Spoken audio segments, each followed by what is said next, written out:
আলহামদুলিল্লাহ, প্রিয় দর্শক, আপনারা দেখতে পাচ্ছেন এক দফা আন্দোলনে, ছাত্র আন্দোলনের, তীব্র আন্দোলনের সামনে স্বৈর শাসক টিকতে পারে নাই। ছাত্রদের অক্লান্ত জীবন এবং রক্ত দেওয়া পরিশ্রমের বিনিময়ে আজ দেশ স্বাধীন হলো। আমি 52 দেখিনি, 71 দেখিনি, আমি 75ও দেখিনি, কিন্তু আজ 24 দেখলাম। সারা খুলনার রাস্তায় রাস্তায় যেন আনন্দের জোয়ার বয়ে গেছে। মাশাআল্লাহ। তবে স্মরণ করছি জীবন দিয়ে এই ঈদ, এই স্বাধীনতা এনে দেওয়া শহীদ ছাত্র ভাইদের প্রতি। আল্লাহ তাদের কবরকে জান্নাতের উচ্চ মাকাম দান করেন। আজ পুরা খুলনা জুড়ে আনন্দের বন্যা বয়ে যাচ্ছে, আপনারা সবাই দেখতে পাচ্ছেন। সব জায়গায় আনন্দ আর আনন্দ।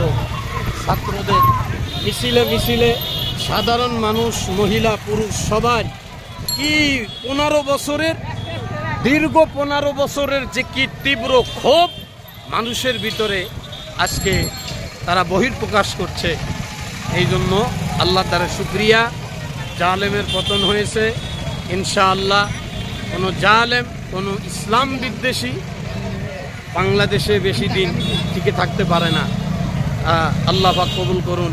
শহীদ ছাত্রদের জান্নাত আল্লাহ উচ্চ বলন্দ করুন।